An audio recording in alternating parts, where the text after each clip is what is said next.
Hey guys, welcome back. In this video we are replacing the handbrake cables on the Volkswagen Corrado, which is the exact same for a Mark II Golf or even a Mark III Golf.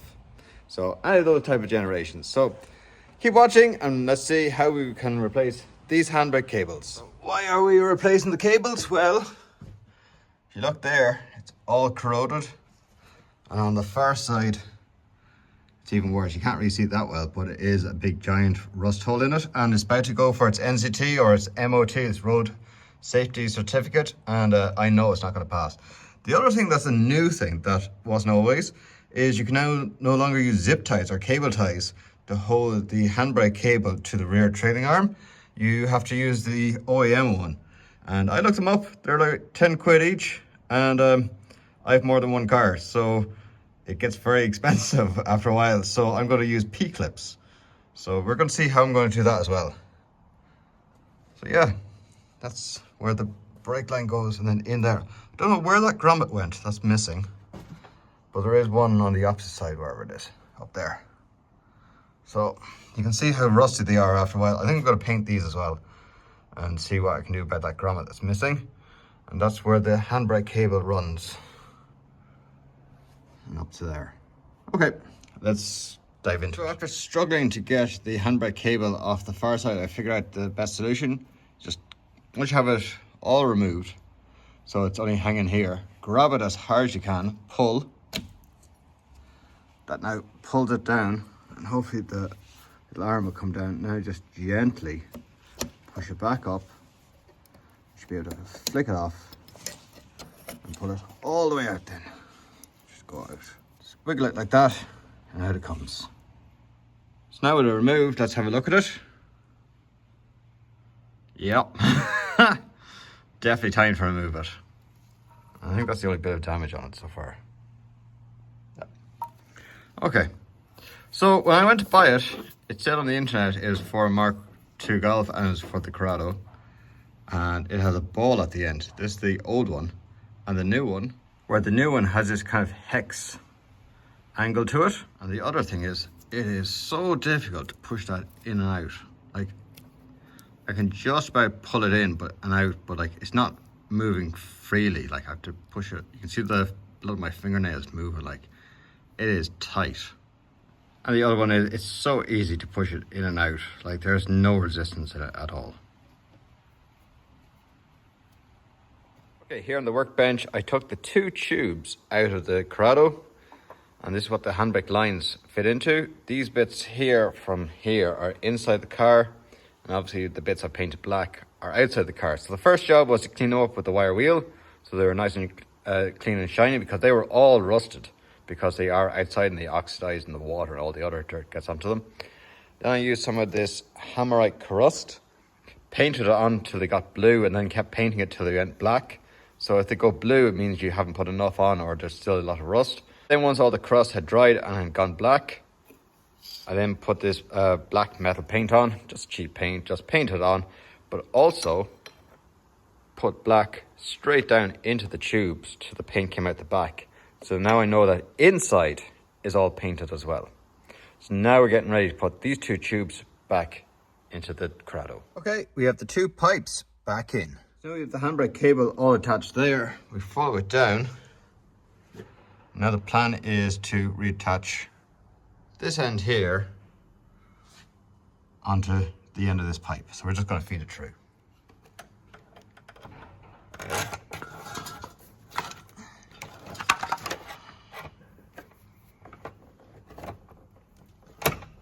There we go. Okay, now we just got to lift that up like that. And now we're going to sort out back here.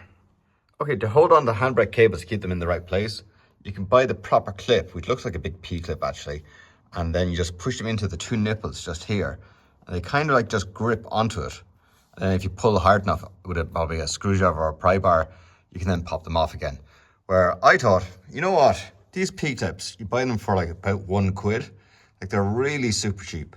So why don't we just clean up the area here, put an ordinary bolt on, weld the bolt to the chassis leg. Now we can just put our P-clip in and just tighten in the nut. And that is the cheapest way to put the handbrake cable on, because these clips here, they're kind of like one use only. And when they break, or when you remove them, they just can't break up. And they're like 10 quid each. So like, it's one here, and one on the far side. That's 20 quid. And if you have more than one car like I do, and you're kind of doing multiple jobs at the same time, it really adds up for just really, really simple clips. So for 2 quid, I've it done.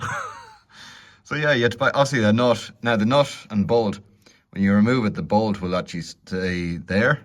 So only the P-clip will come down. So you can be like, even if you damage the P-clip when you take it off, the bolt is still there, so you can just buy another one for like €1. Put it on, you're done. So that's what I did. So lucky in here, I found my grommet. In the end, it was actually just shoved further into the car. So here we have the handbrake pipe.